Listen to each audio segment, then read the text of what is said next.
The main thing is it's a very simple medium. I mean, it's stick to paper, literally, and powder that you're rubbing into it. And it's monochrome, which for me, it's a medium that's more connected to thought in a way, because it's very immediate. And you construct things very slowly with it.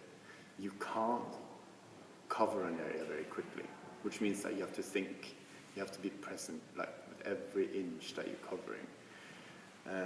And I think that suits my mood very well when I'm building up everything. And also it's a lot of control in it. You can control the density, you can control any kind of pattern.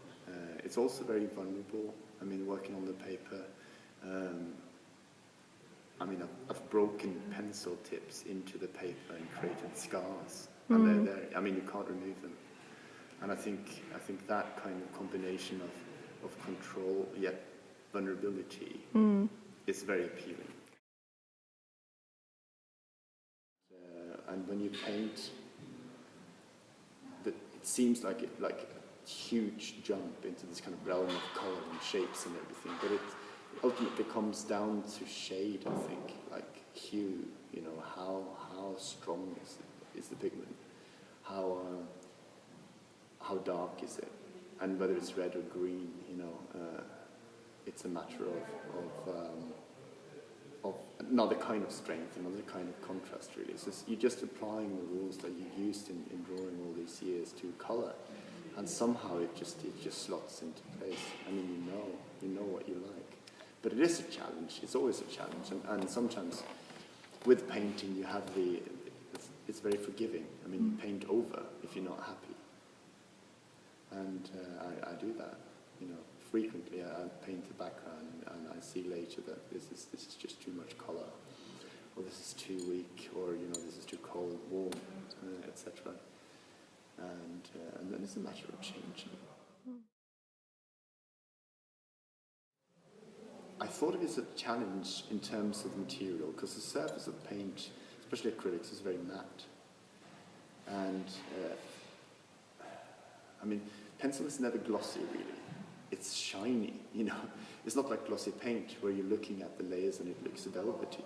I mean, pencil is like weird silver, and it's lines, and it's somewhat hard and powdery at the same time. And to put them next to each other is kind of very obvious that they are different materials. And I think to be able to use that to both kind of the pencil marks and the paint's advantage has been both challenging and fun, and I think I've made it work.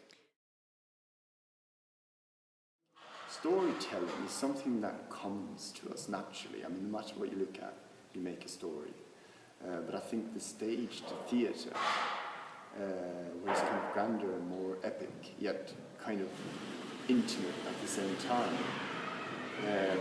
it's something that I'm quite, you know, it's something I quite like. I like the extra dramatic, but the quiet kind of dramatic, as weird as that sounds, when it is dramatic, but it's also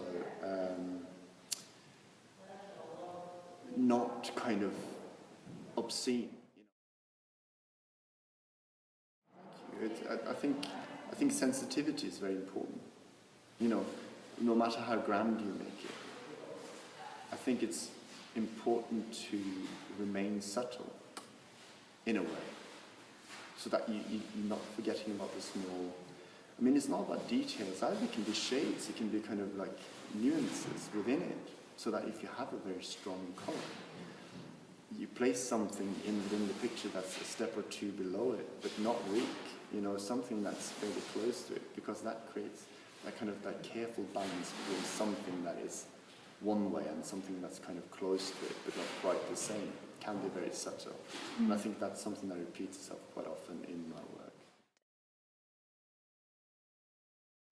So I think the small scale and the kind of grouping of things like clusters around the room actually complements it more than having these massive works,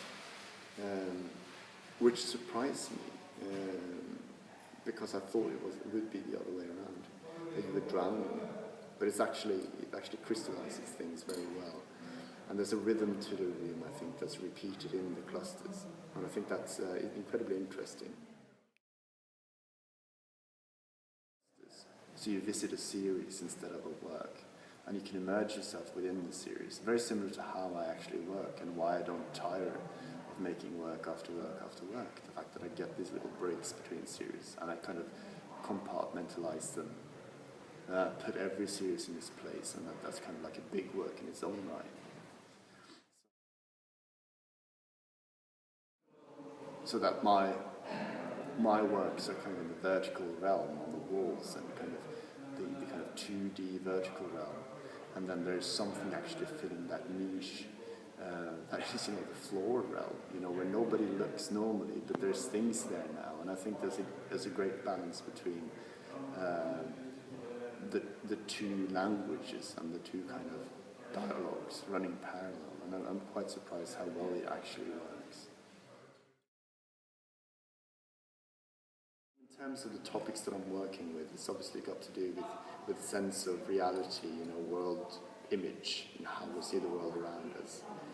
And I'm interested in the little, how easily we take the task of building our own kind of sense of reality, you know. In a way, you don't really have any knowledge of what you're working with, but you have very strong opinions, and you express them, and you share them.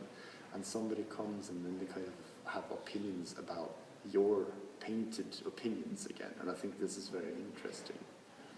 And then maybe they can respond with other works, you know, just as my works are a response to other works. And so I think this is kind of like, this kind of cycle of responses is incredibly interesting.